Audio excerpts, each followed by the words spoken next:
Alright, we are live with some Splatfest. So let me make sure everything here is going, sounds good. People in the chat, let me know how this sounds, because at any point in the stream, if things are too quiet or too loud, I can fix that. So we should be good to go. So with that said, let me go ahead, swap over to my game feed here so I don't have any delay myself, and let's go ahead and jump into the Splatfest for today. So today's Splatfest is Pokemon themed. So we got Team Red versus Team Blue, based off of the original releases on the Game Boy here in North America. Fun fact though, if you're in Japan, the two Pokemon games you got there as your first games were Pokemon Red and Pokemon Green. So we're getting something a little bit different, because, you know, Japan themselves, since they got Red and Green, obviously their teams are based on Red and Green when they have their Pokemon Splatfest. We, on the other hand, we're going with our original releases, Red and Blue. It would have been nice to have Yellow in here at some point, because Yellow was the version I grew up with. I actually didn't play Pokemon Red until a few years ago. I know I played a brief little bit of the game, because that was at the point where I did play Fire Red and Leaf Green, the 3rd gen remakes. And holy crap, when you have the 3rd gen remakes, there's literally no reason to go back. There's just not. Gen 1 is the most broken Pokemon game of the entire generations. All 6 generations, I say Generation 1 is the worst. But then again, it is the first, so it's kind of understandable as to why. But I didn't start off with Red. I started off with Yellow, but my first Pokemon game was a Generation 1 Pokemon game. So this Splatfest does have a lot of meaning to me. So I'm going to go ahead and jump right onto a game here. For this Splatfest, I am on Team Red, as like I said, I did play a little bit of Pokemon Red, and one of my first starter Pokemon was a Fire type, because like I said, I played Pokemon Yellow for my first gen game. I didn't play Red or Blue, so I didn't have the choice of a starter. I had Pikachu, but the next Pokemon game I played after that was Generation... Oh wait, I didn't change my gear. Let me change my gear real quick while I'm talking. But the next Pokemon game I played after that was Generation 3 with Ruby. And I actually did choose a Fire starter there. So the Fire starters always they have like a special place in my heart. So I'm going to go ahead, jump onto this game while continuing explaining things. But yeah, the Fire types have always had a special place in my heart. And when I did play Fire Red, I did pick Charizard. I had him in my team, so I had a Charmander when I started the game. So it makes sense for me to be on Team Red for this reason.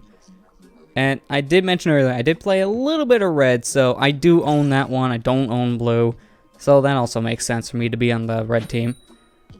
But before we go any further, I will be probably talking a lot about Pokemon this stream, since this is a Pokemon-based theme for the Splatfest.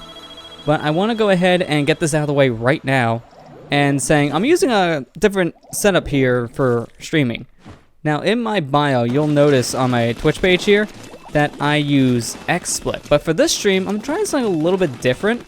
I'm actually using OBS Studio, which is the newest release of OBS right now. I've actually looked into OBS plenty of times in the past. And base OBS, the one you can get on any Windows system right now, is okay. I mean, it has a lot of useful features, but at the same time, it's pretty limited. That's why for the longest time I actually used XSplit, because it allowed me to do so much more, a lot more customization. I had transitions, I can add a lot of pictures and music to my scenes and have it play proper without having to mess around with it. OBS wasn't able to do that. It wasn't until OBS Studio where all those options I was looking for in this program from XSplit finally got added in. Because now I can go ahead and put in music clips and have them play when a scene starts. I have transitions to scenes, so it's not as jarring as just clicking on and boom, we're here. So I'm deciding for this stream, I'm going to go ahead and try out OBS Studio.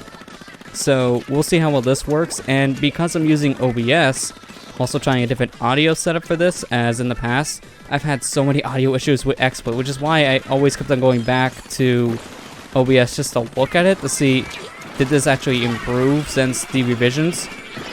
And it wasn't until this one, like I said, where I felt like it was improved enough for me to try it. So I'm actually just inputting my microphone directly into OBS and seeing how well that works.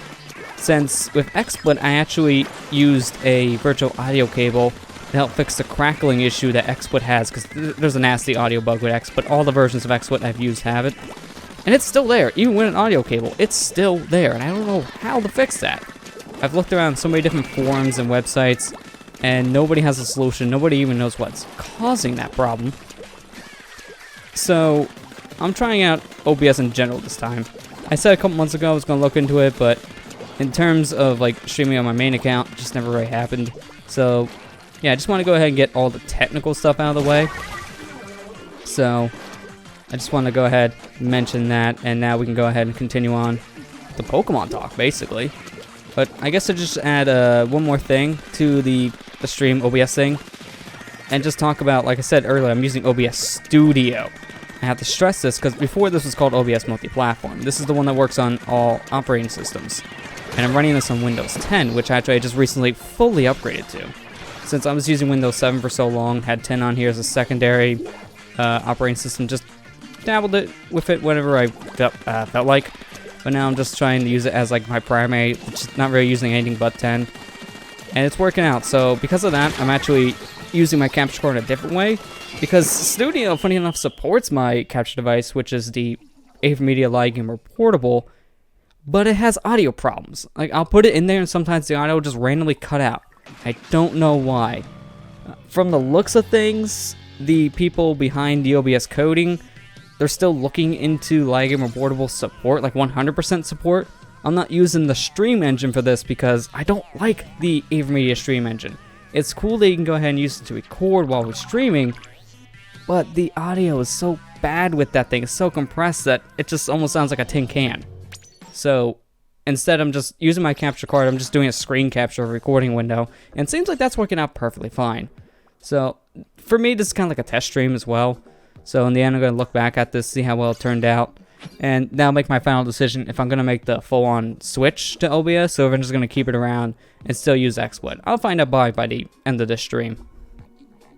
But there we go. I got all that talk out of the way, so for those of you who weren't interested in tech talk, sorry about that, but we're finally done. So now we can move on to Pokemon talk, because this is Pokemon Splatfest. There's a lot of Pokemon themes here. Okay, not a lot, just mainly with the Miiverse and the shirts we're wearing. Really? Really? Didn't even have a chance here. Just, nope. Kick. Get out of my lobby. Okay. Let's try this again. But I guess I should go ahead and mention this because the last real time I played a Pokemon game, funny enough, was my Let's Play of Pokemon Yellow, and that was in late 2011. That was the last time I fully played and beaten a Pokemon game. I tried recording a little bit of Pokemon XD to get back into the Pokemon series in 2013 for my channel, but I only got a couple videos in before I dropped it. It wasn't until this past year, actually, the very tail end of 2015. By that, I mean literally Christmas Day, where I actually got back into Pokemon. Because I started to actually replay through Generation 4. As a weird point to get back into the series, as that's the one that people feel the most mixed about, or at least what I've been reading a lot online now. I actually got back into playing Pokemon with Pokemon Diamond, because that's the only version of Generation 4 I have, well, at least of Sinnoh, because I have Pokemon Heart Gold, which is also Gen 4. And that's besides the point. I got back into the Pokemon series with Diamond, and it's been years since I actually last beaten the game, because I tried to replay it a couple of years ago, but I got as far as getting to the 7th gym area, and I just put it down. I'm not exactly sure why I just stopped around that point, but I just did. And I didn't try it again for a couple years until now. And before that, the last time I actually played and beaten the game, it was when it first came out in 2007. So you can imagine there was a lot of stuff about the game I did not remember whatsoever. So it was a fresh treat to actually go back to Pokemon Diamond and play through it from start to finish, not remembering what Pokemon I catch on certain routes or where to go next, what gym badges I need to progress. It was actually pretty fun to go through it. It kind of felt like a first time experience, so I'm glad I actually didn't touch the game for so long. But that one actually got me back into the series, because in terms of mechanics, Gen 4 might be slow, but I did enjoy how the game played from start to finish. In terms of single player, it was pretty fun. I don't really like some of the Pokemon that you can catch on certain routes, like the Pokemon limitation for some types is kind of stupid. Like, for example, the only fire type you can actually catch in Diamond and Pearl, from what I've been hearing and also seeing, is Ponyta. That's it. So if you don't choose Chimchar as your starter, you're kind of screwed. And I chose Chimchar, so I didn't have to worry about that. But that is still a really dumb thing, that the only fire type you can get is just Ponyta. And Ponyta's not even that good. So, yeah, that was a little weird, if you ask me. Let's see. Let's go ahead and put this back at base, because there's a lot of stuff over at base we need to clean. But yeah, that's a little weird when you think about it, that that's the only fire type you can catch. And that's one of the many problems people complain about in Generation 4. But just going back through single player wise, I didn't really find many other problems like that. It was pretty much a fun experience from start to finish. Also, Pokemon Diamond this time around was my first time ever really getting into the berry growing stuff, because as a kid I never really bothered doing any of the berry stuff. I'm not exactly sure why. I think it's just mainly because I didn't really feel like doing it. I was kind of lazy about it. But holy crap, I did not realize how broken the game can be if you decide to use berries. Like, if you just go out of your way and just get yourself some berries, grow them up, the game is super easy because you can have so many healing options. Those Leopard Berries really help you out in a pinch, because a Leopard Berry can restore 10 PP to a move. So if you get a bunch of Leopard Berries, you don't even have to worry about picking up any Ethers, because you could just heal all your Pokemon's moves right away, which makes the Elite Four kind of a joke, since you'll be healed up 100% by the time you get there, so you just spam a lot of your really, really powerful moves. So I really did like how the berry thing went. So I'm actually playing through Pokemon Omega Ruby now, going back through the Hoenn region, because I haven't done that in a long time. I think the last time I played a Hoenn game, which was, I think, Sapphire at the time, was 2006, I think. Because I remember playing it before Diamond, and that was the last time I played it. Because I played through the Hoenn region a couple times growing up. I played Ruby, then I played Sapphire, then I played Emerald when it came out. And also I did play Fire Red and Leaf Green, both of them. So I played a lot of 3rd generation, and then obviously Pokemon Coliseum and Pokemon XD for the GameCube. But yeah, the last time I played through Hoenn was around 2006. So some stuff I'm kind of remembering, some stuff I'm not. And at the same time, I'm playing the 6th generation remake Omega Ruby, and there's some stuff that's vastly different. Like right now, I just got to the town that has the 3rd gym, and holy crap, they seriously changed that town. It is insane. Because before it was just a simple little town that had a gym in it, not really too big of a deal. But then Omega Ruby, I go in there, it's like a shopping mall. That was not like that at all in the original version. That is a huge change. And another thing is the berries. They really made berry growing easy, because at the most you can get 2 to 5 berries in Generation 4. So when I was growing my berries in Pokemon Diamond, I had about 20 to 30 berries of each type I wanted to use. So it took a couple days to grow those up. So I just keep on checking into my game every now and again, and then I grow my berries, turn it off, turn it back on, and just keep on doing that until I have enough berries. But in the 6th generation, I plant 1 berry, and then I'll come back like about a day later, and then it'll give me 16 from 1 berry. I put 1 in the ground, I get 16 back. That is insane! 16 berries is something I was not expecting. So when I first saw that, it was like early in the morning, I was starting to wake up. That woke me up right away. It's like, wait, what? 16? Something's not right here. It shocked me. It was insane. And I'm glad that actually they made the berry growing process a lot easier in Generation 6. I'm not sure if they did this with Generation 5. I actually feel like it's more of a 6 change, because Generation 5, from what I've seen, kind of runs off a lot of the same logic that Generation 4 runs off of in terms of, well, not really like mechanics. I would say more or less it's coding style, since it's another DS game. But the 6th generation is 3DS, so I can see like the berry thing probably being a major change with that. People in the comments or the chat, depending on when you actually see this, because I'm always going to be uploading this to YouTube. Go ahead and correct me if I'm wrong about the berry thing.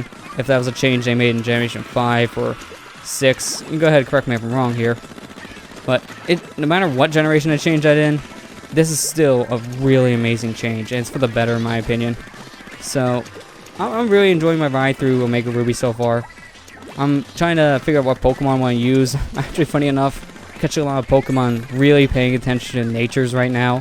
Not so much with the Eevee IV stuff, but I'm really paying attention to their natures so I can raise them from there. Like I got a Torchic right now, and I made sure when I got the Torchic It had an adamant nature because I really wanted to have a Torchic with really good attack stat. And then I also got a Zubat because I want to raise a Crobat later. And I made sure that the Zubat had a Jolly nature for speed, so there's just a lot more thinking I'm putting into my team this time around. I've never thought this much about my Pokemon team. Never. I've never really cared about this stuff. But I'm trying it this time around since Generation 6 the newest Pokemon generation. So if I decide to play online, I want to make sure that my teams don't get swept right away.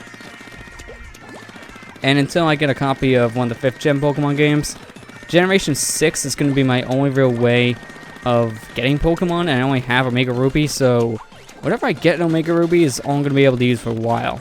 So if I want to go ahead and battle people now, I just want to make sure I have a team that's ready to go now, instead of transferring up from like 4 generations. So yeah, I just want to go ahead, get out of here. Let me just concentrate on this last little bit. I just don't want to die this last little home stretch right here.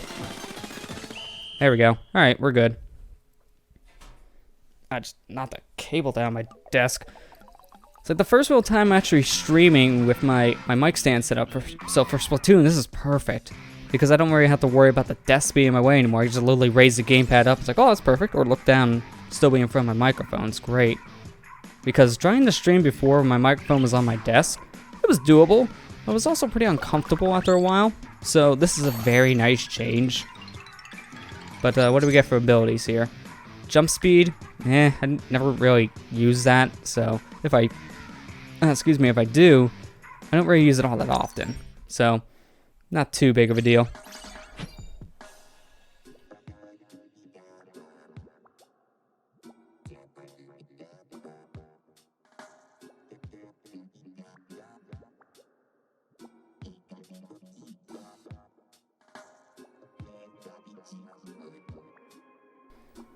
That's a lot better. After that long-winded explanation of Pokemon stuff, and a nice drink of water. That felt real nice. There we go. We got another set of blue people here. I haven't seen, at least from what I've been watching so far, Splatfest, because I haven't had a chance to play it until now. But I've been noticing so far the teams have been pretty balanced. So I haven't been seeing teammates fighting each other yet, which is a good sign. Because some of the worst Splatfests that we ever had have been those Splatfests where the teams were so horribly balanced, all you did was fight your own teammates. The worst one I can think of off the top of my head was the Team Marshmallow versus Team Hot Dog one here in the States, because holy crap, that one was bad. That was my least favorite Splatfest, because it was just flat out broken. It didn't work half the time, because you always got kicked out of the lobbies, and when it did work, most of the time you're fighting your own teammates if you're on Team Marshmallow. So it was not a good Splatfest. It was the worst one in my opinion. Because I have still played every Splatfest to this point. I almost missed this one today because this entire day I've been working on my computer. But I've almost missed this one. I wanted to go ahead and take some time out, so I was reinstalling Windows 10 because I had some weird corruption thing where I tried to update my PC and for some reason wasn't updating. And from some of the stuff I've read, it can happen from like a corrupt install. So I guess because I was installing via disk, since I didn't have a USB drive loaded up with 10 at the time, it just probably missed a file or two in installation, so I didn't want to take a risk and just reinstall the OS. So by the time I really get settled and ready to go for streaming, of course it's 8 o'clock, which is my first real chance today to actually sit down and play Splatoon. I'm not done. I still have a lot more work. I only got the basic stuff installed so far, just so I can stream. So I have streaming program, a microphone, web browser, and that's, for the most part, it. So I'm going to work on getting a lot more stuff. Oh, and obviously I put some files back on my hard drives I actually use for streaming, like the intermission and the video for the Splatfest intro and stuff like that. No, I didn't make the jump. I thought I was going to make that. Almost did, funny enough. Alright, let's get out of here, because there's too much stuff going on around that corner. I don't want to stay there. So let's just get moving. Cover this area. Not get caught by the sniper. Alright, I know how to deal with this guy. Okay, maybe I didn't know how to deal with this guy. I had the right idea, but of course he was very trigger happy and was ready to turn in an instant.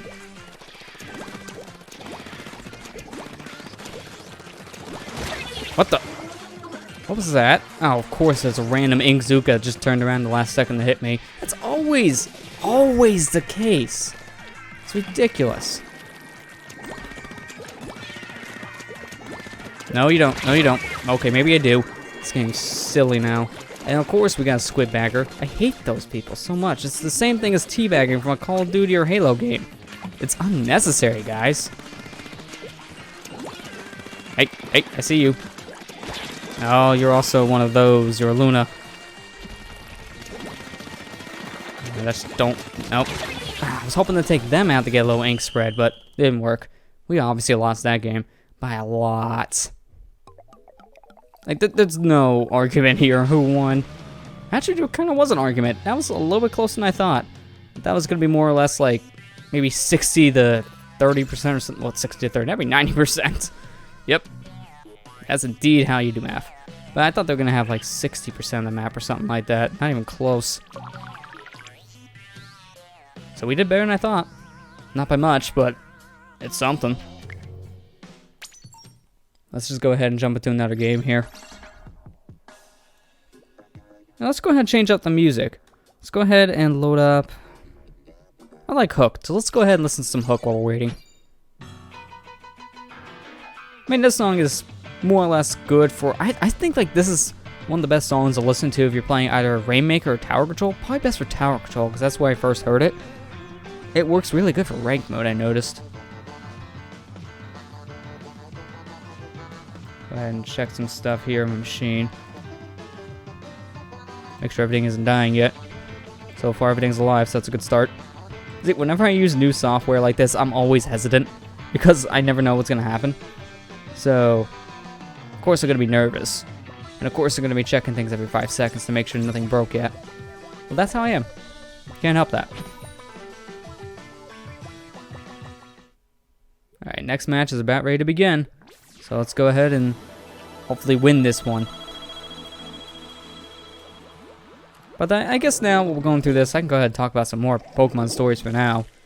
So, first Pokemon game, like I mentioned at the beginning of the stream I played, is Pokemon Yellow. By the time I actually got into Pokemon Yellow, it was on the Game Boy Advance. That's how late I was getting into it. Because by the time I was getting into video games as a kid, I got into the Super Nintendo. That was my first video game console. Then right after that, the N64. I didn't get into handheld gaming until the Game Boy, but that wasn't until like the end of its lifespan, since I got it as a hand-me-down from my brother. And the Game Boy I had came with a lot of games. None of them were Pokemon.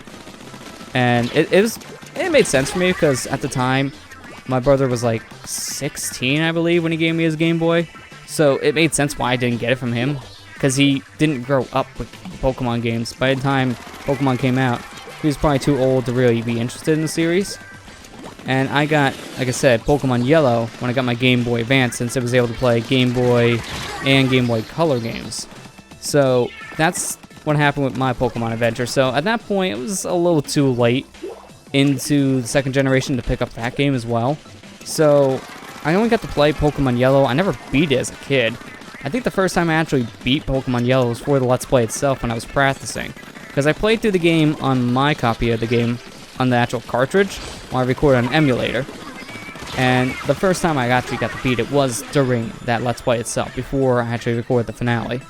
So it was a pretty long gap before I beat first generation, but I did obviously play through Fire Red and Leaf Green and Game Boy Advance. So I did beat the first generation game, just not from the first generation itself. Let's do a remake. But that was my first game. And then I mentioned earlier in the stream, my next one was Pokemon Ruby on the Game Boy Advance, because that was when I was into Pokemon. And from there, I got all the Pokemon games released at that point. In terms of RPG, because I didn't really dive into the spin-offs. The only spin-offs I actually went into for Pokemon was the Coliseum and XD games on GameCube. So, let me get out of here so I can watch my ink strike. But I got into the Coliseum and XD games. I actually have a funny story about Coliseum, but I'll go into that a little bit later into this little story time thing.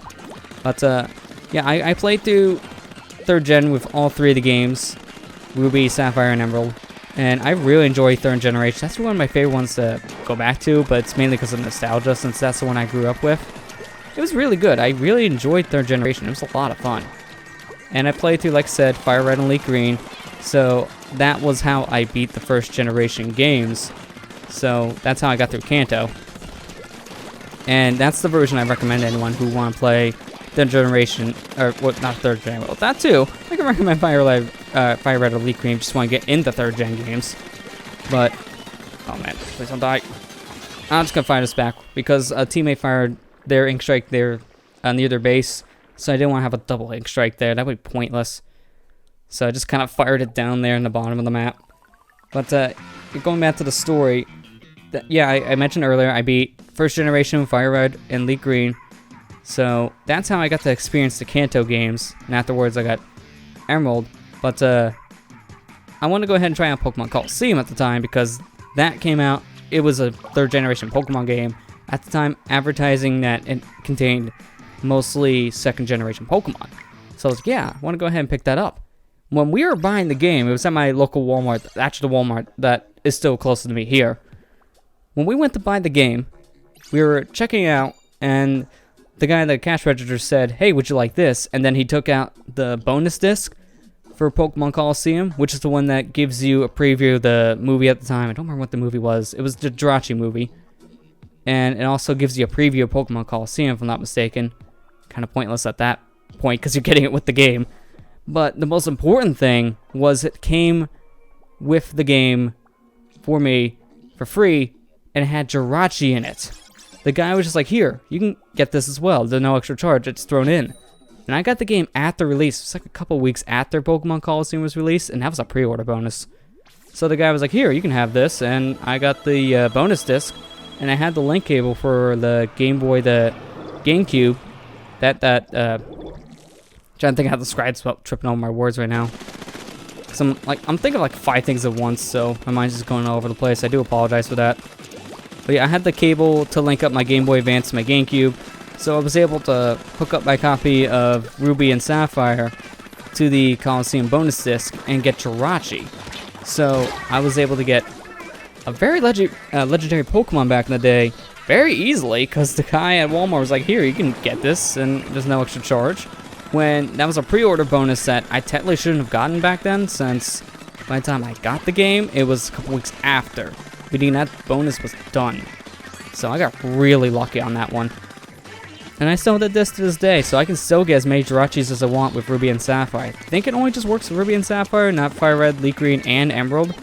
So I'm glad I still have my copies of Ruby and Sapphire, and it still work for that reason. Same for the cable itself, so I can trade it into the game. You know, kind of need that. But yeah, that was actually really cool. I got that disc because I was very surprised by that. And I played through Coliseum. I really enjoyed it. It was really difficult for me back in the day because if you see my Pokemon Coliseum Let's Play, then you actually know the major problem that the game has, like about halfway through. But they just kind of have a little bit of a difficulty spike where you're fighting like level 30s and then all of a sudden, you're fighting level 40 Pokemon. They're really tough Pokemon. So, as a kid, it took me a while to beat it, and there were certain Shadow Pokemon that gave me harder. Oh, come on. I hate it when people have a bad connection like this. Yeah. But, yeah. Some Shadow Pokemon give me a hard time, not just in terms of catching, but in terms of actually beating. Because I think the point that roadblocked me for a while playing the game growing up was the Mount Battle boss fight, since they have a Entei appear that you have to fight. And that Entei is ruthless, because that thing is a pain to catch, and even if you're able to catch it, that thing is so powerful, and the guy who you're facing is really strong and has all his Pokemon know Earthquake, so it's very easy to get knocked out in that fight. And it's very easy for Entei to get knocked out, because most of the time his AI just says spam Earthquake and Protect, but his Entei doesn't know either one, so Entei just come out during the middle of an Earthquake and die in like one shot. So that was like the roadblock for me for a while in Coliseum. Then after that, it was just the level differences, because, man, those level jumps, you're pretty much required to go through Mount Battle for a while, just train there, and go through the Coliseums. But outside of that, the game is still a lot of fun. I don't mind the double battle thing as much. You want a limited variety of Pokemon, because it gets you to experiment with some Pokemon you never think you would use. because there's some Pokemon I only really use in Coliseum that I wouldn't really use anywhere else. And same for the sequel, Pokemon XD. Since I really enjoyed Coliseum, I wanted to pick up XD when it first came out. It had pretty much the same problems as Coliseum did, and also fixed some of the problems too. Like, there was double the amount of Pokemon you can catch there. So that was a lot of fun. I enjoyed both the games. But Generation 4 was kind of where I just slowed down with Pokemon. I played through Pokemon Diamond when it first came out. I enjoyed it. I thought it was a good game. But I think even as a kid, I realized that the game has some flaws. Because, like I said earlier in the stream, I didn't actually go back to the game and fully beat it until just a few months ago. So that shows that 5th generation, or not 5th, that's actually a different part of the story, but 4th generation is probably one of the weakest, if not the weakest Pokemon game in terms of single player to go through, because there's a lot of problems that it has that can roadblock a lot of first time players, mainly with the fact that there's only one fire type Pokemon, and there's a lot of HMs in the game that just I feel like weirdly placed in terms of when you get them. Like, Strength's one of the last ones you can use, which is stupid, because that's one of the first ones you can use in any other Pokemon game, if not like the halfway point you can use it. And then Defog is one of the worst moves in the Pokemon series in my opinion. I hate Defog, there's like no point to it. I mean, it's kind of like Flash to me. It does the exact same thing, it's pretty much useless as Flash. But, I just never like to use it. But at that point, I was starting to fall out of Pokemon around Generation 4. I picked up Heart Gold, and I played through that, and I've clocked in so many hours. That's my most played Pokemon game to this day. Like, I've clocked in over 200 hours in my copy of Pokemon Heart Gold. It is insane. Actually, I think on Twitter I said I found a way I could back up my saves, and I want to go ahead and do that for Heart Gold because I have over 300 hours. I thought I played it that much. I was 100 hours off, but, you know, that still shows how much I played the 4th generation remake of 2nd gen. It is that good. I really enjoy Heart Gold and Soul Silver. It's a really good remake. My favorite remake so far I played. I mean, I'm still playing through Omega Ruby. I'm really enjoying it. But Heart Gold and Soul Silver just has that nice soft spot in my heart. I really like that game. It's a lot of fun. And it is a game I can easily recommend to people if you find a copy of it. If you find a copy of that game for less than $40, snag that dang game. Just grab it. Because that is so hard to find. And it's so expensive. Like, I was thinking, you know what? And this was before I was able to back up my physical DS games save files. But I was actually thinking, I want to play through Heart Gold again, but I don't want to lose my save file because I have so many Pokemon on there. And since it's my last Pokemon game I fully played through that I can actually trade Pokemon in and out of, I don't want to lose that. I don't want to lose those Pokemon. I don't want to lose that progress. So I was going to go ahead and pick up Soul Silver, since I didn't get that back in the day. And it's pretty much the same game, just with some differences here and there, obviously. And I cannot find that game complete at all. It's so hard to find. Like, you can find it, yes, but it's going to be super expensive, like 60, 70 bucks, maybe even more. Like, I found a copy, I think, complete for Soul Silver, I think it was like 2 years ago for like maybe 80 bucks. And I'm like, no, that's too much. I don't want that much. And I'm not worried about the Pokewalker, because I actually have 2 Pokewalkers, funny enough. I might own 1 copy of Heart Gold, but I own 2 of those stinking walkers. And it's because I found one. Just, I went over to, I don't remember where it was. I just went out somewhere, and I found it. I was like, oh, cool. I was looking for the person who had it so I can return it to them, but obviously I couldn't find the person. So I just have a second Pokewalker right now. I have one that's synced up to my copy of Heart Gold, and I have the second one that's not really synced up to any games that I own personally. It's still synced up to the game to whoever lost it. So if I ever find that person, they'll get it back. But for now, I don't really have any way to do that, so I guess it's mine. But I have a second Pokewalker, so if I could just find the game with the manual and the case, I'd be happy. But I haven't been able to find a copy of Soul Silver with the game and case and all that for a decent price. It's always been super expensive. But now that I can back up my save data for DS games without too many problems, I can go ahead and replay through Heart Gold without using an emulator and play my actual DS and 3DS without very too many problems, which is great. So I'm probably going to end up playing through Heart Gold maybe sometime this year, because I'm actually in a Pokemon mood right now. But that was like last Pokemon game I played from start to finish that was brand new, because in terms of the Let's Play channel in 2011, that's when I played through Pokemon Coliseum and Pokemon XD, and not Pokemon XD, that was later, but I played through Pokemon Coliseum and then Pokemon Yellow, and that was the last time I actually played and beaten a Pokemon game. That was a year after the release of Heart Gold. So I was Pokemon out at that point. I just had enough of the series. I want to take a break. I kind of choose a weird time to take a break because that's around the point when Generation 5 came out, and I completely skipped it. To this day, I have not played Generation 5 whatsoever. I haven't played Black, White, or Black 2, White 2. I've seen a full Let's Play of Pokemon White from my friend Matt's LP Adventures when he did that a couple years ago, but that's the most I have in terms of exposure to 5th generation. I want to pick those games up, and luckily, from the looks of things, you can still buy those games brand new on Nintendo's website. Oh, of course I got an error because of my internet. That's not even my fault, guys, and you know it. But it looks like you can still buy brand new copies of the 5th generation Pokemon games, all 4 of them. You can still buy them brand new on their website for like $30, I believe, plus shipping. I think Nintendo's shipping is like $5, if not maybe a little bit more than that, depending. So that's not too bad. So I'll probably end up buying, from what I'm reading into, it seems both White and White 2 are the better ones for me to get into, since they have more Pokemon for me to catch. They have White Forest, while the Black games, Black and Black 2, have Black City, which is more for trainers, if I'm not mistaken. So I'll probably just end up picking up... Oh, great, here we go. Red versus Red. That's not what I wanted. I guess we're Team Red, and then they're Team Fire Red, if you want to go ahead and make this different, but it's not. We got a problem. Yeah, I hate when this happens. I was just talking about this earlier in this stream. This is always the worst thing for a Splatfest.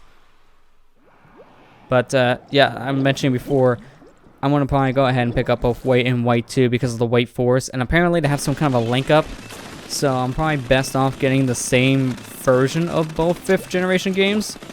Which is why I'll probably just end up picking up both White and White 2. And then maybe down the road if I have enough spare cash and I feel like it, I'll probably end up tracking down copies of Black and Black 2, adding to my collection, because I would still like to do that with all the Pokemon games if possible. It's kind of like a pipe dream thing, because it's not really necessary, and some can get really costly. But if I can get all the versions of one specific Pokemon game or generation, that'd be nice. So if I can go ahead and have right now, say, Omega Ruby and Alpha Sapphire for the 6th generation remake of Generation 3, that'd be very nice, but I'm not going to actively hunt for that stuff or go on my way and buy 2 copies of the game right now, especially at full price, because I don't want to do that. That's kind of like a waste of money to me, so I won't be playing that game right away. That'll probably be on a replay a couple months to a year from now or something like that, so I don't want to waste my money and instead buy some other stuff I might need or want right now. So I might do the same thing with Black 2 in the future if I decide to go that route with the Pokemon games. And let's get out of here. Or not. These dual Squelchers. I played a little bit of this game last night, and those dual Squelchers, every time I came across them, gave me so many problems. They're always outranging me, which makes sense because they're a ranged weapon, but every time I ran into them, just all of a sudden, boom, I get killed because I don't realize it's a dual Squelcher. He's so far away, I don't really notice it in time. It's just irritating me. But, what was I talking about before? Oh yeah, 5th generation. Yeah, I completely missed out on 5th generation because that was when I took my break in Pokemon. And it's sad that that was when I took a break because from what I've been hearing, 5th generation was one of the most popular generations, one of the best ones. So of course, when I am burnt out of Pokemon and decide to take a break, that's apparently when they really transformed the series in terms of plot, some of its design, starting to make the jump to 3D, and people say it's one of the best in the series. Makes sense for me to skip. It was just bad timing on my part. So that's why I want to go ahead and go back to those games, and I kind of need to get at least one of the 5th generation games if I actually want to transfer my Pokemon up to 6th generation. I can't do that. I actually have to go out and get a copy of one of the 5th generation games to complete the trade up. Because I have everything but that to do trade up to 6th gen right now.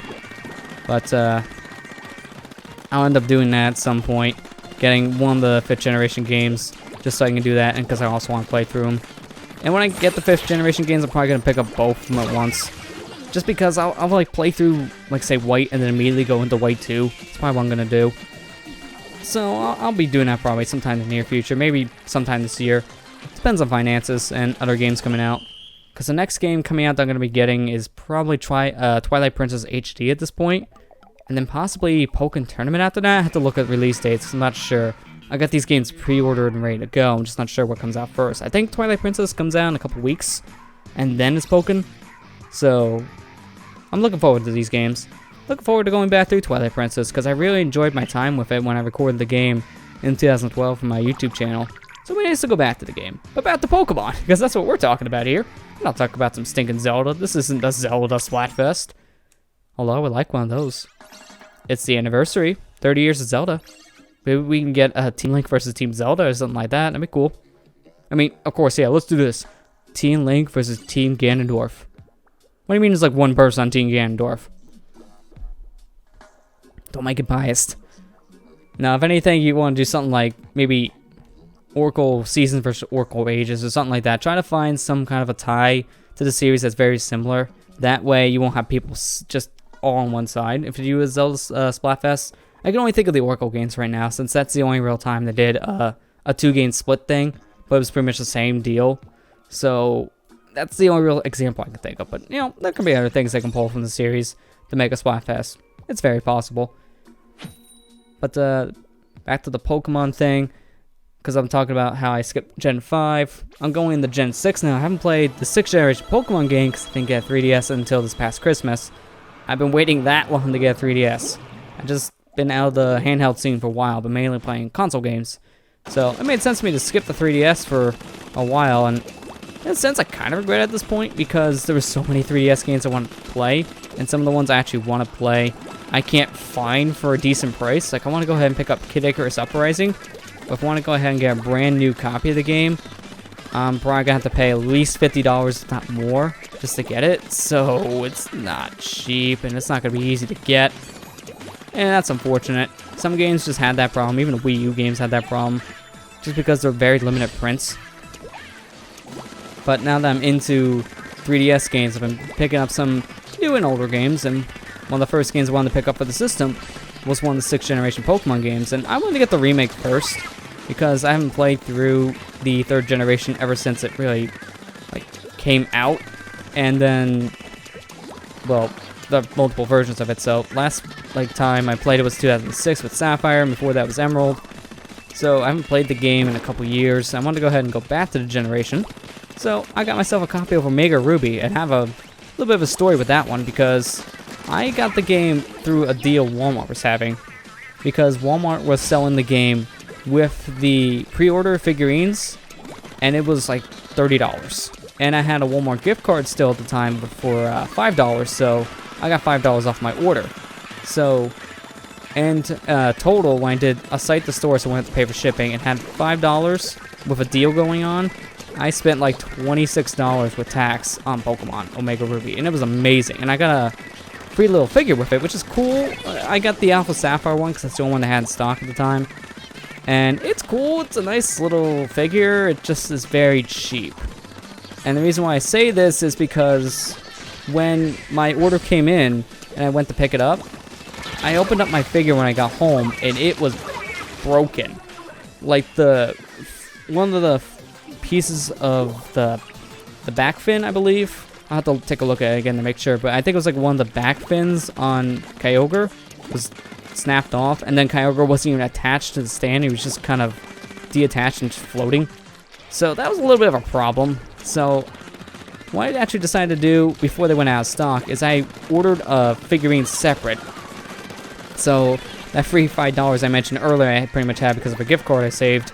Not so much, because I had to go and buy another figure. I was originally just going to do a swap with that, because I was ordering the figure just to make sure I'd have one that's not broken, then maybe return the other one. But I decided to keep the broken one, just super glue it together, because it won't be too big of a deal. I can just easily do that and then keep it for myself or give it away to someone if they really want it. So it's not really too big of a deal. Like, these problems I'm mentioning, they're minor little things. the major thing is just the thing not being on the stand. That's about it. But I ordered a second one and it's perfectly fine. So I got Omega Ruby with the figurine, which is funny because if you just tried to order the game by itself at the time on Walmart's site, or any site for the matter, it's full price. I order it with the figure, which it's not really that much. It's like $5. And the game, for some reason, is cheaper with the figure. Like, that's... I don't know how they screwed that one up, but sure. I'll take it. I mean, that was a weird bundling thing, but it worked for me, so... I got a copy of the game, and I got a figure for way less than the game actually costs. And I've been playing a lot of the game so far, so I've been enjoying it. I've been really focusing on my team. It's been a fun time. I'm going to be picking up probably... I'm not sure if I can get X or Y yet. Maybe Y. But I'm going to be looking into the game, see what's really different about them, see what I may like more about this version and another, and make my decision from there.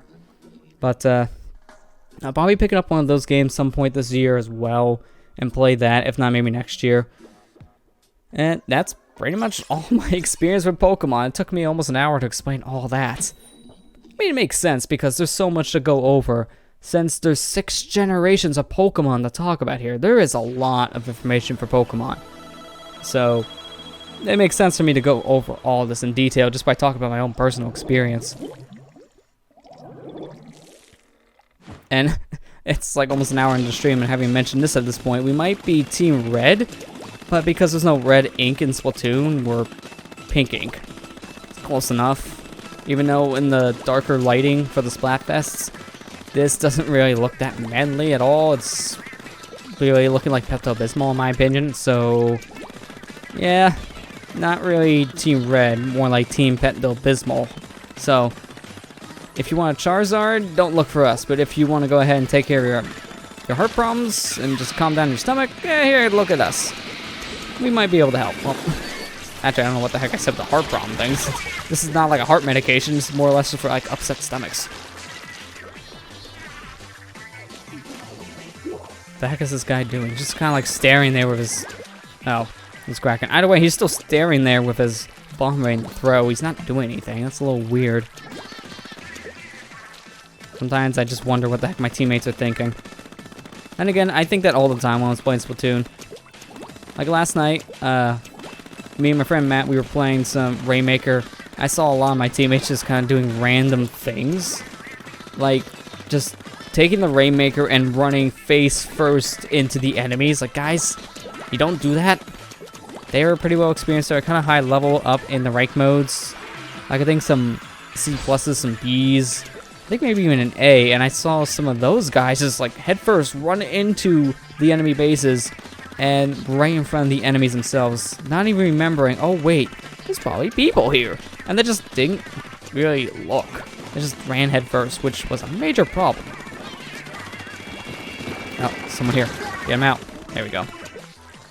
Perfect. But yeah, we had that happen, which was weird. Like, are my teammates even thinking? And then we have other points where they just kind of stood there. Like, I had one game where they were about ready to win in Rainmaker.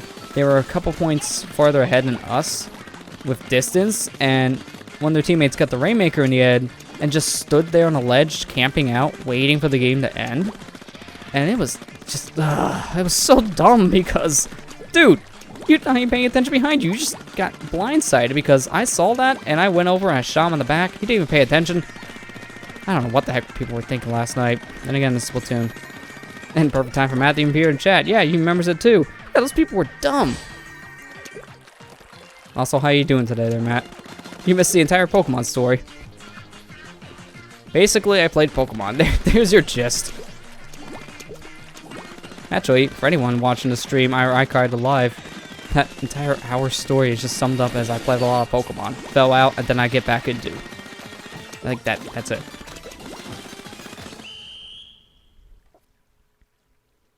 I think we might have won this. It's hard to tell because half the map is their color too. Well, we'll see.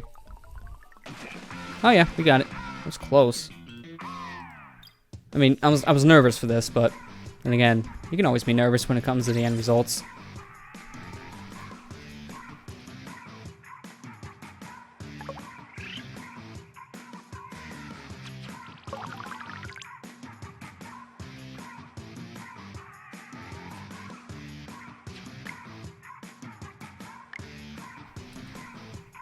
I'm actually going to go ahead and back out of this game for now because I want to go ahead and refill my water here really quick.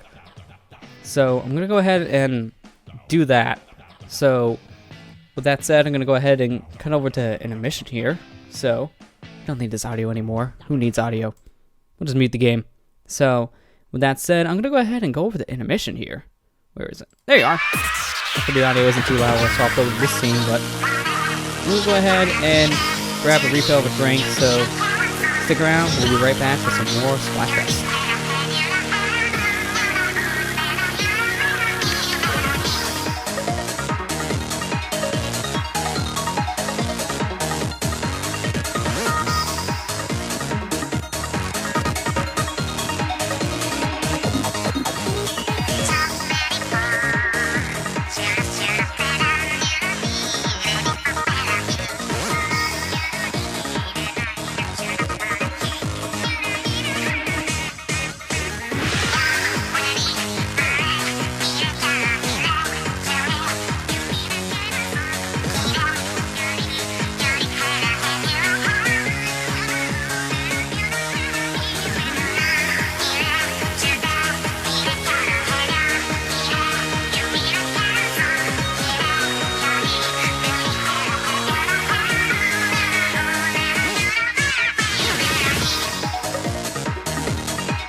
And we're back with some more Splatfest. So let's go ahead and actually leave real quick. As weird as that is to come back and just not play. I wanted to go ahead and turn in my points now before I drop out. Because I know for a fact that by the time I finish, I have a very strong chance of not having over a 7 score. Even though I don't really need the money, why the heck not? Thanks, Judd. I know about all my sub tank stuff. I don't care. I have the perfect setup for my stuff. I'm good. Thanks.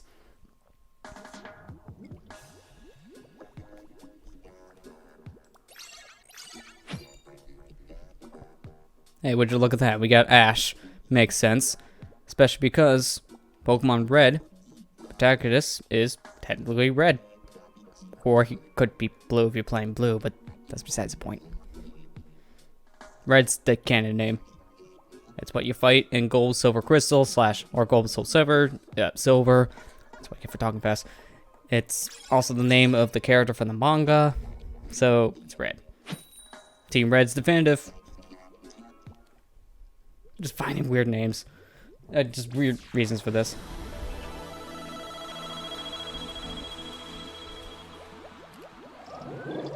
And actually, during the Splatfest, this is the most I actually played of this map. This was the last new map released for Splatoon before Nintendo decided to stop releasing very regular content for Splatoon. It was like a new weapon every week, a new stage every couple weeks. And then we had all the Splatfest, the 2 extra modes coming to the game for ranked mode. So it was a nice journey while it lasted. It was kind of like the Smash DLC. It was sad to see it stop. But at the same time, it made sense for why it did when it did, basically, for both this game and for Smash DLC, because, you know, Nintendo has other games they want to focus on. So it makes sense. They're not like other companies and they want to go ahead and just milk out their games in terms of DLC whenever they can, especially because this was free DLC. They weren't really having to worry about Splatoon whatsoever. In terms of the pricing options for people, it was completely free, but at the same time, it doesn't really give them too much back, so it made sense for them to finally stop with Splatoon. I mean, yeah, I'm a little sad about that, but at the same time, we got so much out of Splatoon. I'm perfectly happy with what we got in terms of its final product, so... Oh, that's ours. I almost thought it was an enemy's. I'm just so used to that. It's kind of a reflex.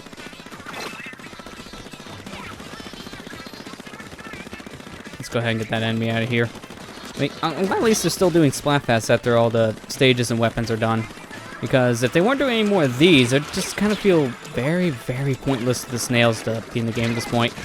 Because there'd be no more ways to get snails. You can only get the sea snails from these Splatfests, and if they stop doing that, well, a lot of first-time players are going to have a hard time re-rolling their gear and getting slot upgrades, since they have to pay out of pocket for it in terms of their in-game money, and it's really expensive to re-roll or add slots to your gear. It costs you, like, I think 30,000 coins to do that in the game, and that's expensive. So, yeah, I'm so glad that we still get snails. Also, I wasn't expecting that guy to jump down on me like that. I'm surprised I killed him and not the Zapper. I was honestly thinking the Zapper would kill me. Apparently not.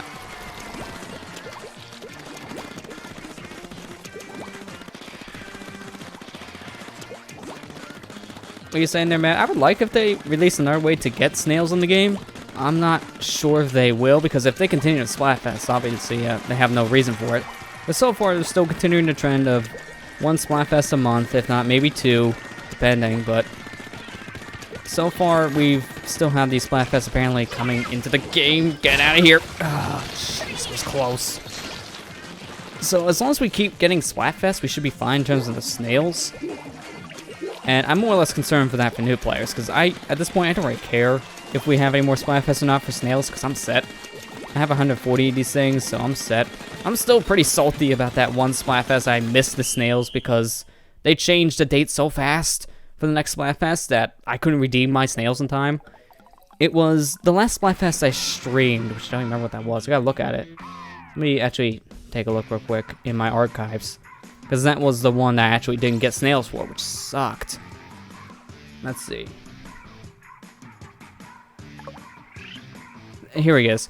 Alright, so the last Splatfest that I streamed was the one I didn't get snails for, and that was when we had the Team Burger versus Team Pizza theme. And I put the game down for a couple days because that was the one I couldn't really do. Or was it Planes vs. Cars? I could have swore it was Burger Pizza. But either way, that Splatfest, the last time I streamed it, I put the game down for a couple days. Like, you know what? I don't really feel like playing Splatoon. And I know I should have turned it on right away to get the snails, but I didn't because I just wanted a break from the game for a bit. And then by the time I got around to getting ready to play it again, it was gone. The snails were completely gone because they announced a new theme for Splatfest, which was the Naughty versus Nice, and couldn't get them because by the time they announced it on Twitter and they warned people on Twitter to go get their snails, they stopped giving the snails. So what was the point of the warning? It was so dumb. And I couldn't get them, even though at that point I got to, like, I think Champion on stream. So I got to a pretty high ranking. I was like, I'm comfortable with this, so let me get my snails. We'll wait a couple days. Turn on, there are no snails because they completely stopped giving away. It was so dumb. I'm still salty about that. So after the last Splatfest, the Naughty and Ice one, and then the one after that, which I don't remember what that one was, I made sure I grabbed those snails right away because I'm not going to lose them again. So dumb. Like now I just go on my way. The next day I just turn this on when I wake up and get my snails, then turn it off. I'm not losing these things again. I'm not taking a chance. It only takes like, at the most, maybe 5 minutes for me to turn on my Wii U, get into the game, and then turn it back off after I get my prize. So I'll just end up doing that now. I used to do that, but then after a while, getting burned down Splatoon after playing for too long, I just stopped doing that for Splatfest, and it kind of kicked me in the butt from that last one. So yeah, I'm not gonna do that. I'm just gonna get him right away. I'm not gonna take a chance.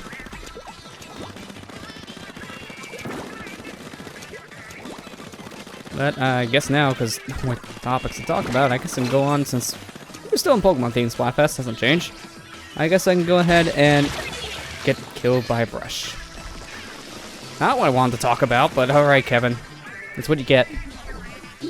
So I was actually going to mention, what was everybody's first starter Pokemon they chose and why? Because, and this is for everyone watching it live and for the replay later on YouTube, because I got a little story of mine, as I mentioned earlier.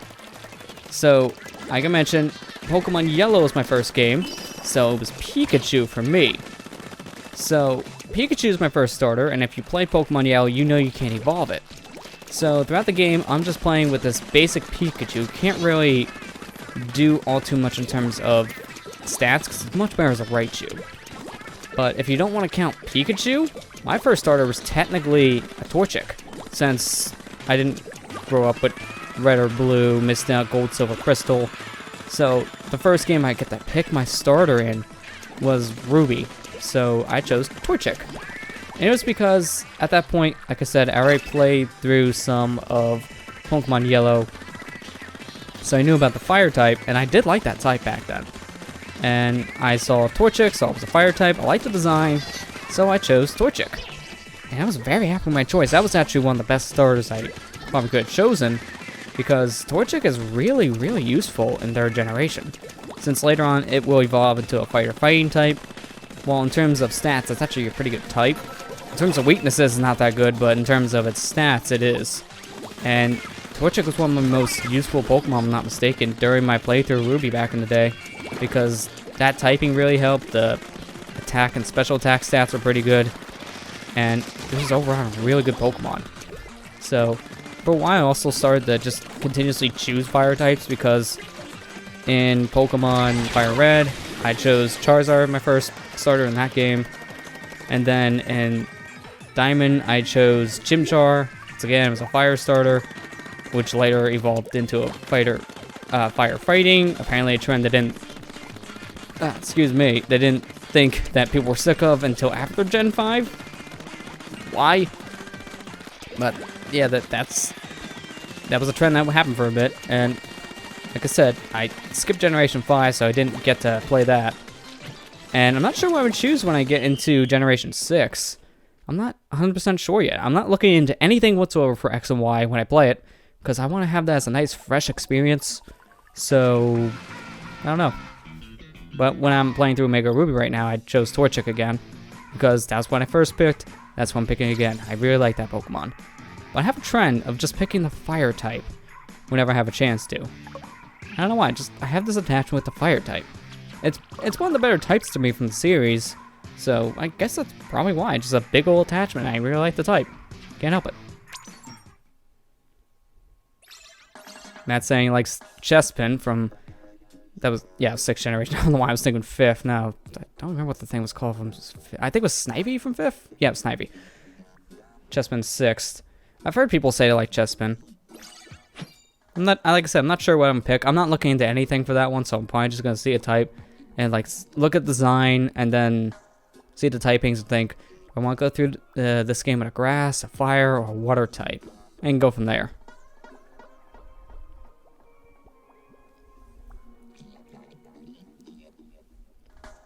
Also, I'm trying to think. What was my... Technically, you get a starter Pokemon you can catch in Coliseum, and I can't remember what was my first one. I think that was the one time I broke my I like fire types as my starter trend, and got myself the water type in there, which was Croconaw. So, I think that's what I did. I can't remember, though.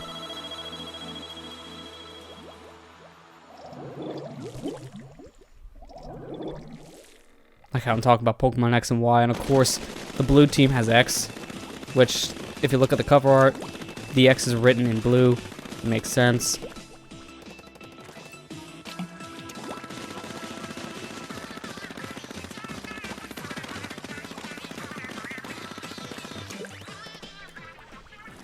Thank God for mute buttons. Just had a horrible cough coming up there. Ugh. Yeah, thank God for mute button. Alright, let's go ahead and get this thing out of here and talk about something else. But yeah, going back to the Coliseum starter, I think that was the game I chose a water starter for Croconaw, so I think it was the one time I broke my fire starter trend. Besides that, I kept on choosing fire starters, obviously. Yeah, it's funny, I never grew up with the second generation Pokemon game because I missed out on it at that point. But I got to experience a lot of those Pokemon thanks to Coliseum, since most of the most of the Pokemon you catch in the game, rather, were Johto Pokemon. Like, I saw a good amount of Johto Pokemon in the third generation Game Boy games, obviously, but you got to see a lot more of them in Coliseum. In fact, that was its selling point. So, I got so many then, and then, at the time, I had the link cable for the Game Boy Advance to GameCube, so right after I beat the game, I was able to transfer all the Pokemon I wanted from the game over into my copy of Ruby, Sapphire, and Fire Red, Leaf Green at the time, 'cause that's what I had. So, I was able to do that right away, which is very nice. I really like that. It's probably one of the best features about both Coliseum and XD, that you're still able to trade Pokemon to the Game Boy Advance games. So it made it feel like a full-fledged adventure. A lot of people just like to discount the Coliseum XD games as full-fledged RPGs, but no, they may have been different in terms of story and in terms of its structure, but in terms of the mechanics and what you do in the game, it's a Pokemon game. So I'm glad we were able to transfer Pokemon to and from it. Because if you couldn't, then it wasn't much of a Pokemon game. It'd be like Pokemon Stadium, where you can play these Pokemon, but that's about it.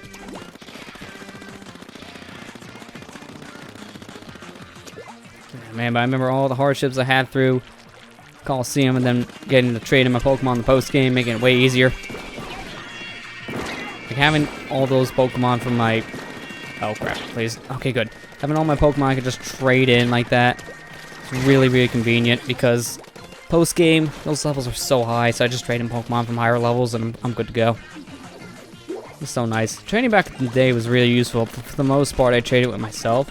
I did have some friends growing up who played Pokemon I traded with, but for the most part, because I had a Game Boy Advance and a Game Boy Advance SP, along with Pokemon Coliseum and XD, so I had more than enough ways to trade between myself.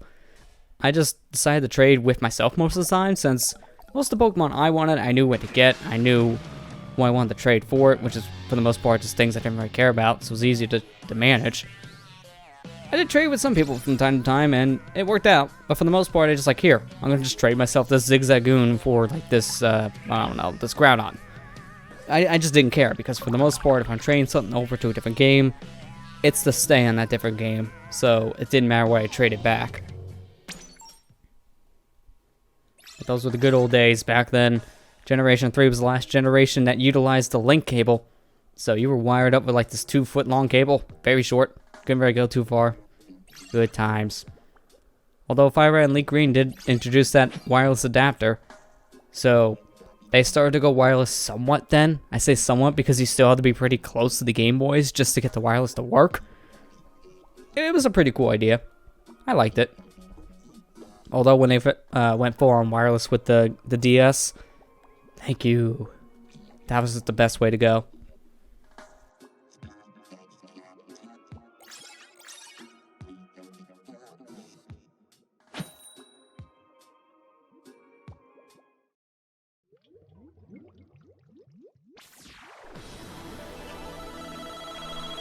I think I'm actually going to go ahead and play 2 more games, this one and one more. And then I'm going to go ahead and cut stream from there. I'm actually getting a little stuffy all of a sudden. A little weird. But I'm going to go ahead and just play 2 more games and stop because I'm noticing the more I talk, the more I start to like cough and sniffle. So I guess I'm just having a runny nose. And then like post-nasal. So I'm just going to go ahead and play a little bit more and cut stream. But so far, pretty successful stream. Nothing broke yet, which is good. So I'm glad about that. I'll be watching back the stream to make sure how this turned out. And hopefully no audio crackling for once. I mean, I'm hoping I have one stream that can go and have no audio crackling whatsoever. But because I'm using something completely different this time, not using XSplit, I'm hoping that's the case. I really am. And nah. By the time I saw the bomb and reacted, it's just too late. I mean, I can see these very easily because of my shoes, but even then, you gotta react fast. I didn't react fast. It's too slow. Insert the Sonic meme here. No, I'm not really getting sick. Because I have this from time to time. It's just allergies, that's all. So, I'm fine. Plus, I'd be surprised I get sick, because I went out maybe a couple days ago, and outside that, the last real time I was out and about for a while was like, maybe over a week ago, if not more. So, I should be fine in terms of sickness. It's weird, I rarely ever get sick. Like, the last time I really remember getting, like, really sick was 2012. I had, like, a horrible head cold back then. I just, like, I could not go for more than, like, 2 minutes without tissue. It was just bad. But that's, if I get sick, it's just head colds, I notice. It's nothing really serious. It's just very uncomfortable. That's about it. I kind of, oh, come on. Let's take it Sniper. I kind of felt head cold, sick-like back in 2013. That was the last time I actually felt sick. So, I should be fine. I make sure that I pump up on vitamins. I eat somewhat healthy. I say somewhat, because of course I'm still not the best about it. And I just make sure I don't get near people who are sick. I hate the people who just go out in public and then just cough all over the place, don't cover their mouths or anything. Same for sneezing. Those people are the worst. I just stay away from those people. And I honestly recommend everyone else do the same. Don't get near those people. Disgusting. Let's go ahead and put this ink strike near their base. Oh, that's a bomb rush. Thank God for my shoes and also for quick reflexes. There we go.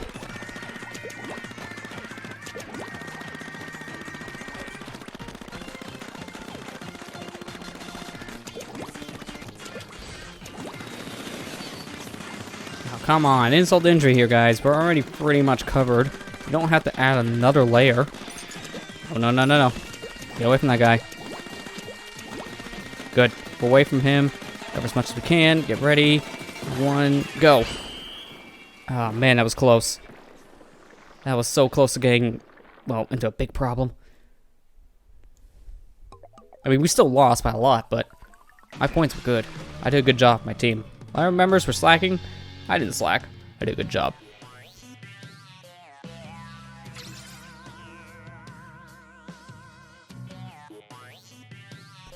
I think that was a problem. That guy with 0-0 down there, I think Lee dropped. Hate that. Hate when you're just in the middle of the game, you think you're doing good, then teammate just randomly drops. Nothing you can really do about it.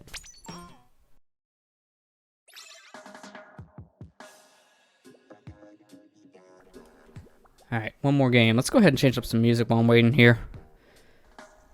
Let's go to some Sucker Punch. I usually like default into this. It's convenient for me too, because when you first load up Splatoon and you have the minigame for the soundtrack basically on your gamepad, all I literally need to do is just hit left once on my joystick or D-pad, press the start button, go left one more time to select the music track, and play it. It's that convenient, because that Sucker Punch is the last song in the soundtrack on this game. It's super convenient. I need to actually download the soundtrack for this game and pick it up. Like, whatever I can find for it. I need to do that because I really do like the soundtrack for Splatoon. Mainly the multiplayer themes, but the single player themes are also really, really good.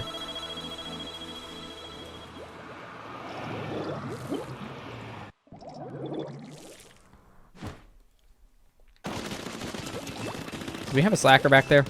Yep, we got a slacker. He's just looking at the floor. This is gonna be a great game. I think I better pick up his pace, because I don't want to have my last game be a failure because someone didn't do anything for a good chunk of it. But I guess so far, my opinion of the Splatfest has been positive so far. We only had that one case of red versus red, so it wasn't really... Oh, hey, how you doing? It wasn't really one of those Splatfests where you keep on finding your own teammates, which I'm glad about. Seems pretty balanced. In terms of polls online, actually Nintendo did have a poll on their Twitter asking, what team would you pick in Splatoon, red or blue? And I saw a lot of people picking red, but it was a pretty close poll. I think it was like a couple points away, basically, in percentage. I think it was like maybe 4 or 5 percentage points away, so it was a pretty close game. Well, this is not even a close game, but the poll was pretty close. So I imagine if that poll was close, then the game itself has some pretty close odds as well. Which I'm glad about. Also, I just got killed by State. That never feels good. But yeah, in terms of Splatfest, it's been pretty positive. We've been getting a good amount of wins on Team Red. I mean, I would like more, because we're feeling like about an hour and a half's worth of play. Well, actually, with breaks and stuff and all that, it was probably a little over an hour. I mean, I'm almost up to the champion. I'm like halfway through the level up 2 champion, so I've done a pretty good job in terms of that so far, which I'm glad about. So yeah, you can kind of see that as a pretty good successful Splatfest. I'll probably play a little bit more of this tonight as well, because I gotta get some stuff automated on my computer for the rest of this install, and then probably just play that on the side. That's usually what I like doing. It's those damn Steam games, man. It's gonna take me like a week to get all my Steam games always reinstalled. That's always the case, because when you have a huge backlog of Steam games and you're downloading them all, it kind of takes a while. I usually just let my computer download the games at night while I sleep, and I'm able to get like maybe half my library downloaded that way from like a full 12 hours. So about like half my library for 12 hours, it's not too bad. Like 2 nights of that will get me all my Steam games reinstalled. I just don't want to do that, because I don't like leaving my computer on for too long. Waste a lot of power, and I don't want to have this going for too long if I'm not monitoring it, because, you know, one of those type of people who don't want their technology running that long. I kind of get paranoid. Don't want things to blow up or break. Speaking of which, how's the stream? Not broken? Okay, good. But yeah, I don't want to have my stuff leaving on like that for too long. It just makes me feel uncomfortable. So I just kind of want to get this done quick. Feels good to make that full transition on the Windows 10. It's actually been feeling pretty nice so far to actually be fully transitioned, not just like partially. So I just got to get a lot of major stuff reinstalled, like my editing software and some other stuff too. Like I need to get Skype back on this machine. For now, I've been using my laptop for Skype and also my phone. So yeah, I got a good amount of work up ahead, but I got a good amount of Splatfest here in, which is good. Yeah, like there you go, 28 out of 50 for this ranked defender. That's pretty good for over an hour's worth of play. I'm content with that for now. I'll probably play a little bit more of this on my own tonight. So we'll go ahead and wrap this up. But before we do, as this is a tradition at this point whenever it does a Splatfest, at the end of the stream, Miiverse. Gotta check out those Miiverse comments. Water beats fire. Yeah, technically true in Pokemon logic and also real world. Go Team Blue with Pokeballs, pretty cool. Dash is insulting. Well, these are pretty basic, although that's pretty cool. And that's not Charizard, but that's a pretty good dragon. Oh, that's actually really good. I like that one. I'm actually gonna give it a yeah. Team Rocket style with Callie and Marie. That's actually really cool. Although, if that's supposed to be Marie and Callie, they look a little weird. I mean, I can see it though. I think like the weirder one would be James, basically, because one, he's a boy, and the haircut doesn't really match a boy. So yeah, it's that, and two, like I say, it's a boy. They're both girls. Think about that. Didn't mean to hit the A button there. Some really good drawings here, though, I will say. And I like how I say that one. And Charizard looks like he's a dog with wings. With a... that's like a dinosaur head, actually. It's not really a dragon head. Nah. This guy's thinking that Team Blue means Team Sonic. Yeah, about that. Oh my god. Really? Go Team Dogs as a Slowpoke. I mean, if you really want a dog, there's plenty of other dog Pokemon you could have chosen, but you make a Slowpoke a dog? It's not even a dog. That's a really good drawing, though, but it's like, okay. What's this one here? Oh, didn't mean to hit the X button. That's okay. Some of these references I won't get right away, obviously, but yeah, it's very good posts here. But yeah, with that, actually we'll conclude the stream. So I'm gonna go ahead and end it here once I get my camera properly positioned. So there we go. I'm gonna go ahead and end the stream here. So thanks to everyone who came out to the stream. It was a lot of fun. My first real time actually using an XSplit for streaming like this. So I will be watching this back myself as well. So hopefully the stream didn't really have any like audio or video issues, and it looked and sounded nice and crisp. That's how I like it. But now with that said, we had a good Splatfest. We got almost up to the Pokemon Champion rank pretty fast. I mean, it kind of sucks I'm ending it before then because I just realized I want to be the Pokemon Champion. Come on, you gotta be that champion, the Elite Four. It would have been perfect for the reference. I just realized that, but I got some other stuff I want to go ahead and work on for tonight, so I'm gonna go ahead and cut the stream here. So with that said, thank you to everyone who came out to the stream. It was a lot of fun. And with that, I'll see you guys next time. Take care.